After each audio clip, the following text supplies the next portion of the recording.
Մենք կրկին ուղիղ եթերում ենք այսօր մեզ է միացել քաղաքագետ Արմեն Այվազյանը, բարև ձեզ։ Բարև ձեզ։ Նախ փորձենք հասկանալ Հայաստանի ընտրությունները հայ-ռուսական հարաբերությունների միջով բան փոխել են։ Իհարկե փոխել են,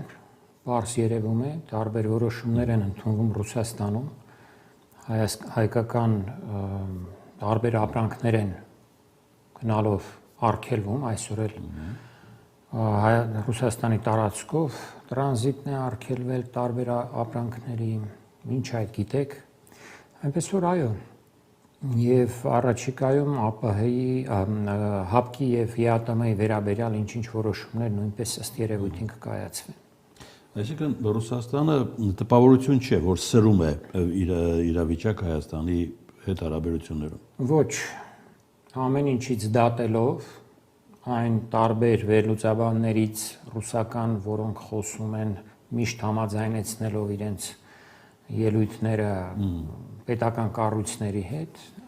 այդ ամենից դատելով սա ըստ երևույթին երկարատև մի հակամարտություն է, որը նոր է սկսվելու, այս նոր տեսքով։ Սա դեռ սկիզբն է, եւ թե ինչ ընթացք կունենա, առաջիկայում կտեսնենք։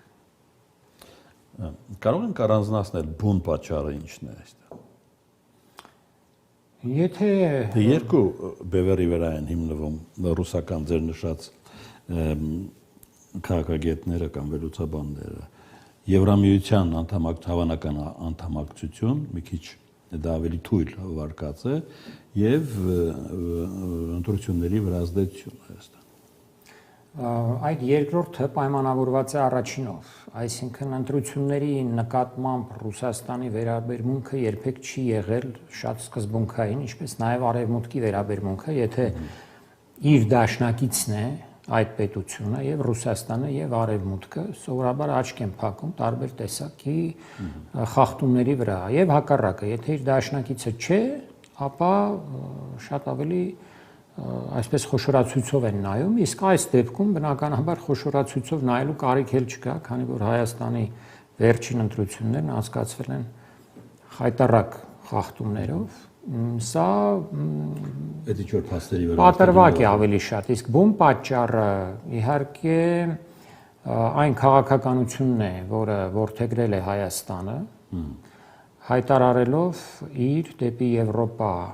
ավելի ընթացքի մասին, սառեցնելով ՀԱՊԿ-ում իր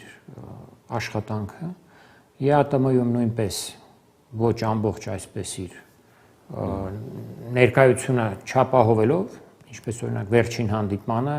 վարչապետը չմեկնեց, այլ փոխվարչապետը, եւ այս ամենը հարուցել է Ռուսաստանի խիստ դժգոհությունը, բայց թե ինչ կլինի հետո կտեսնենք, գուցե կան այլ պատճառներ եւս, թաքնված պատճառներ։ Համենայն դեպս ես կարծում եմ, որ առաջիկայում Հայաստանի ղեկավարությունը, այնպես ինչպես ինքն է խոստանում այսօրվա դեռևս ղեկավարությունը, ինքն է խոստանում, թե շուտով կկարգավորվեն Ռուսաստանի այդ բոլոր հարցերը, Ռուսաստանում դառնալու է մոտավորապես Սաակաշվիլիի ամենավատ ժամանակների պես մի չգիտեմ, դա միավոր, այո։ Ձեր իրավունքն է այդպես պատկերացնել, ինչ կարող լինի, բայց Ռուսաստանը դեռ գլուխը պետք է ազատի ուկրաինական Դա այս մի հարցի հետ գուցե կապ ունի, բայց խնդիրն այն է, որ այսօր էլ արդեն Հայաստանի ղեկավարությանը կամաց եւ Հայաստանին տեսնում ենք, որ դնում են տարբեր տիպի պատժամիջոցների տակ։ Դուք որ ասեցիք խայտարակ ընտրություններ, այդ բառը ես լսել եմ նաեւ ռուսական։ Ռուսականը ինչ կապ։ Ռուսական չէ, ռուսական մեդիա, մի րոպե, ռուսական մեդիա այսօր էլ Ռուսաստանի կենտրոնական ընտրական հանձնարարող, թե իր ինչ գործն է, չգիտեմ, այդպես։ Ես Ռուսաստանի կենտրոնական ընտրական հանձնաժողովի կամ Ռուսաստանի վերլուծաբանների կարծիքի վրա չեմ հենվում, երբ ասում եմ խայտառակ ընտրություններ։ Մենք ունենք բազմաթիվ տվյալներ, տեսանյութեր, փաստեր, եւ այդ տվյալները այսօր ներկայացնում են ընդդիմադիր այն հիմնականում 3 ուժերը, ինչպես նաև մի շարք այլ ուժեր, որոնք մասնակցում էին ընտրություններին, ներկայացնում են փաստերով, ներկայացնում են թղթերով, ներկայացնում են տեսանյութերով։ Ասելիքս ուրիշ բան է, հա։ Դա կտեսնենք, դա այս օրերի գործընթաց է, որին պետք է հետևել, ճիշտ եք ասում։ Դուք հիշում եք որևէ ընդդիմադիր գործիչ, որը մասնակցել է Ռուսաստանում ընտրությունների։ Իրական ընդդիմադիր գործչի մասին է։ Ես Ռուսաստանի ընտրություններին այդպես ուշադիր չեմ հետևել, որ տեսնեմ, նայեմ եւ հիմա այդ հարցին պատասխանը այդ իրավունքի մասին խոսել Հայաստանի ընտրությունների մասին այդ իրավունքով ինչ իրավունքով մենք կարող ենք խոսել, բայց Հայաստանը երբևէ չի մտել այդ իրականություն ռուսական, դե գիտեք ակնհայտ բաներ են դրանք, Հայաստանը չի կարող մտնել ոչ Ռուսաստանի ընտրությունների մեջ, ոչ ինչու կարող է գնահատել որպես ԱՊՀ անդամ երկրի։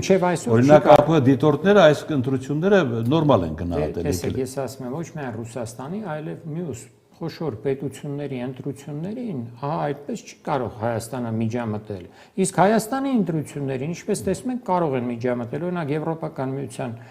պատվիրակության ղեկավարը եկավ գիշերով, մտավ կենտրոնական ընտրական հանձնաժողով, հանդիպեց կենտրոնական ընտրական հանձնաժողովի նախագահին,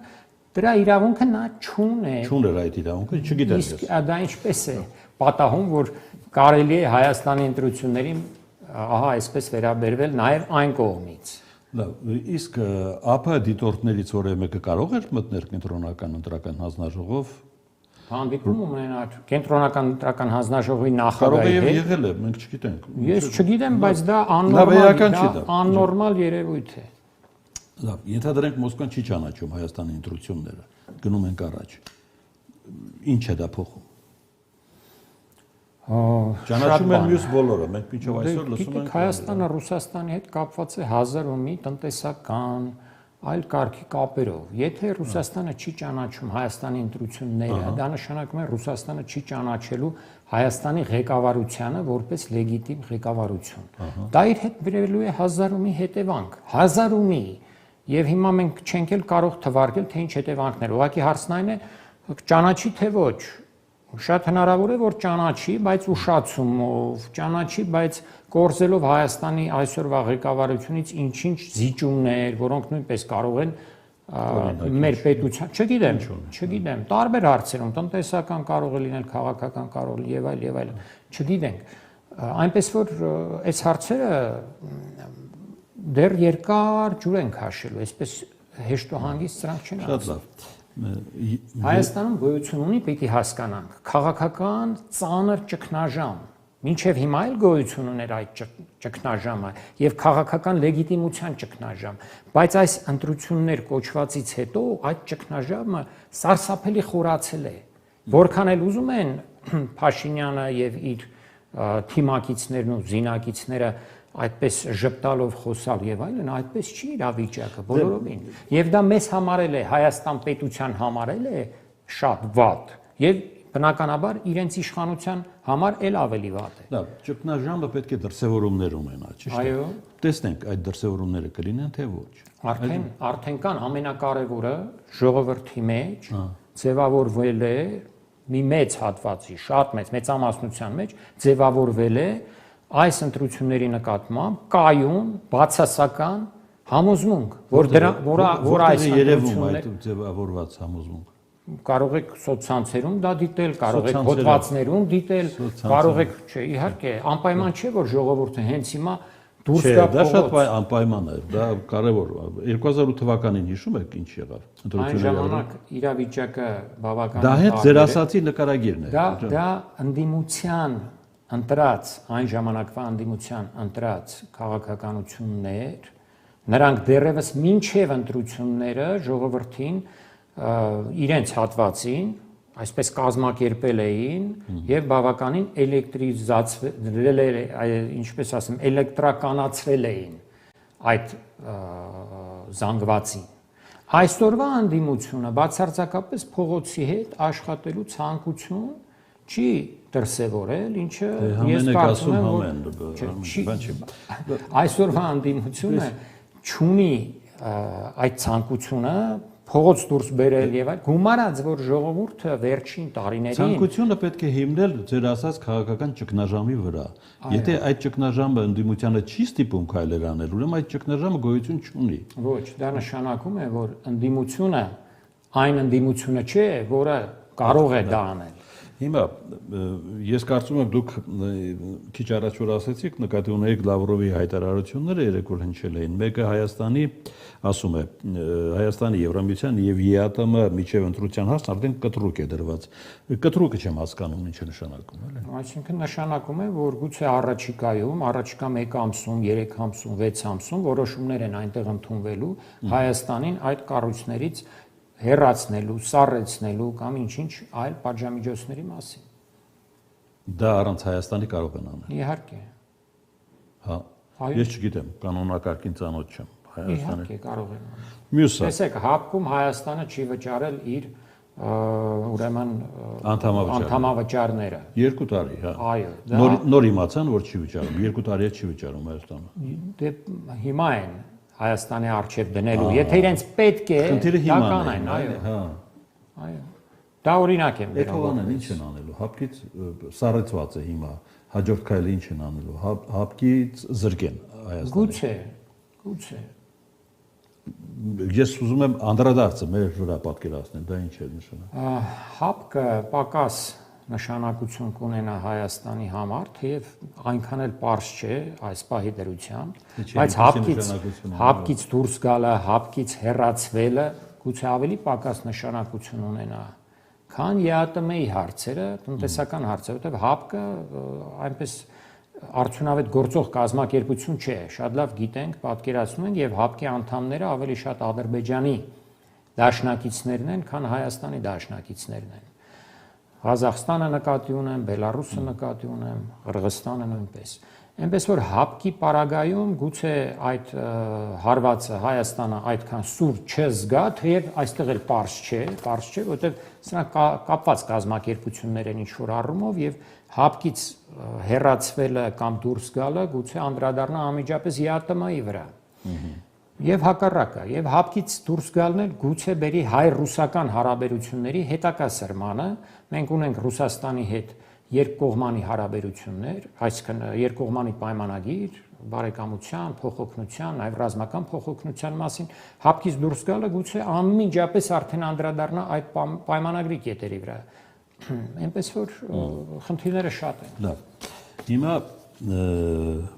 նոր իրավիճակ է ձևավորվում մեր հարևանությամբ։ Բոլորը մտածում էին հանդարտվել է, հրադադար է, բայց երկրորդ օրը կարծեմ Իրանն ու Միացյալ Նահանգները փոխհրաձգության փուլում են եւ պետք է հասկանալ այս անգամ ինչ է տեղի ունենում մեր հարևանությամբ։ Իրականում պատերազմը չէր էլ ավարտվել,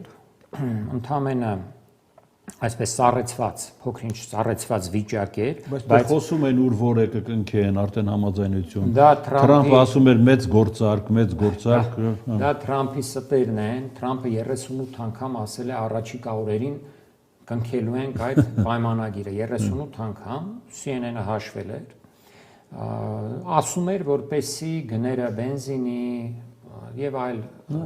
ապրանքների վրա չաճեն, համաշխարհային տնտեսությունը ավելի դրական տրամադրված լինի։ Բայց արդեն իրականում 2 օր է այո Ամերիկան եւ Իրանն են ավելի ուժեղ հարվածներ հասցնում միմյանց, նախորդ օրն էլ դրանց 3-4 օր առաջ էլ Իսրայելին հարվածեց Իրանը, ընդ որում սա առաջին դեպքն է, երբ Իրանը հարվածում է Իսրայելին կամ որևէ այլ պետության։ Ինքը սկզբից հարված չստանալով, այսինքն ոչ թե որպես ինքնապաշտպանություն, որպես պատասխան հարված է։ Այսինքն հայտնի է ով է խախտել հրադադարը։ Իսրայելի դեպքում Իրանը նախազգուշացրել էր, որ իմ դաշնակիցներին, Հեզբոլահին, Լիբանանին մի հարվածիր, չհարվածեց Բեյրութին։ Եվ երբ Իսրայելը իմանալով դա փորձեց ճշտել Իրանը իսկապես կկատարի իր այդ սպառնալիքը թե ոչ, հարվածեց Դահիային, Բեյրութի հարավային մասին, Իրանն անմիջապես հարված հասցրեց Իսրայելին։ Սա շատ կարևոր փոփոխություն է Իրանի ստրատեգիայի մեջ, այսինքն Իրանը ցույց է տալիս, որ ինքը կարող է պատերազմի մեջ մտնել ոչ միայն արդեն ինքն իր համար միայն, այլև իր դաշնակիցներին պաշտպանելու համար։ Այդ առումով հետաքրքիր է մեր պարագան նույնպես, եթե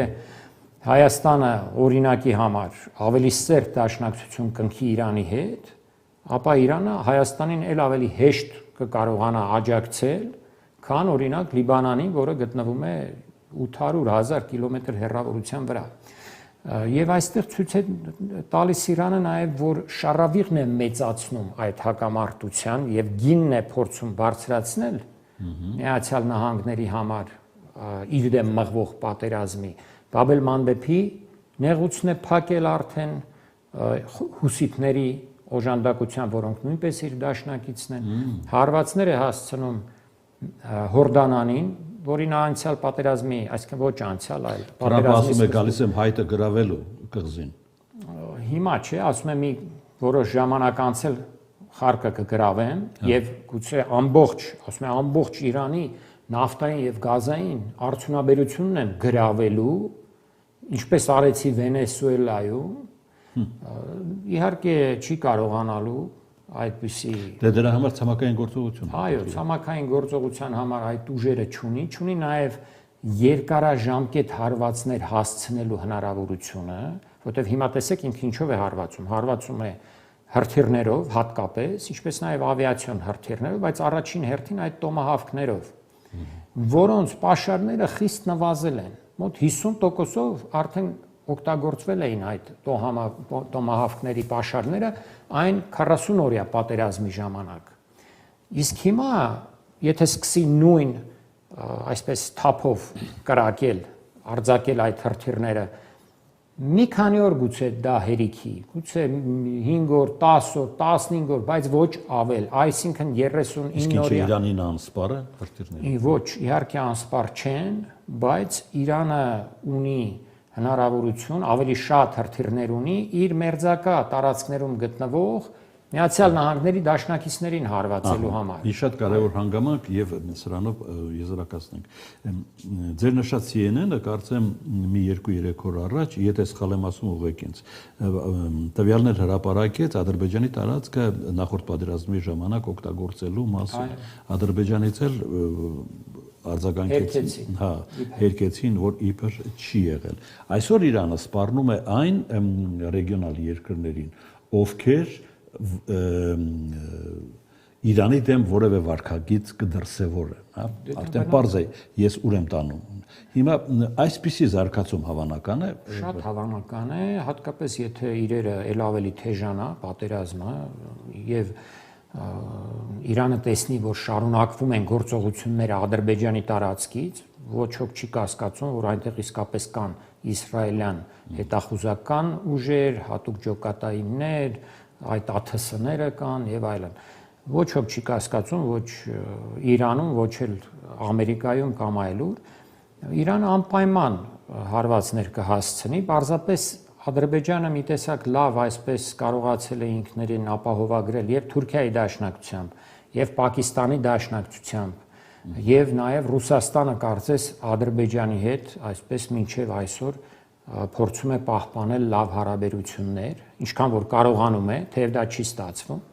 Այնպես որ Իրանը հարվածելով Ադրբեջանին կարող է գշտվել Պակիստանի, Թուրքիայի, որոշ չափով նաև Ռուսաստանի հետ, այդ իսկ պատճառով առայժմ այդ հարվածը չի հասցրել, իմ կարծիքով, դա է պատճառը։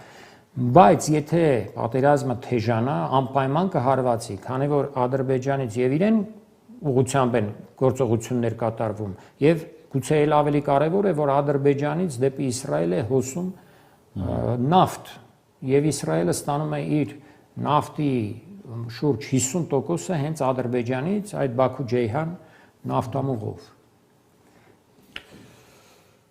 Այսքանը ավարտեցինք, շնորհակալություն որ եկաք։ Արմեն Այվազյան, քաղաքագետ եւ վերջ այսօր, մինչ վաղը նույն ժամին։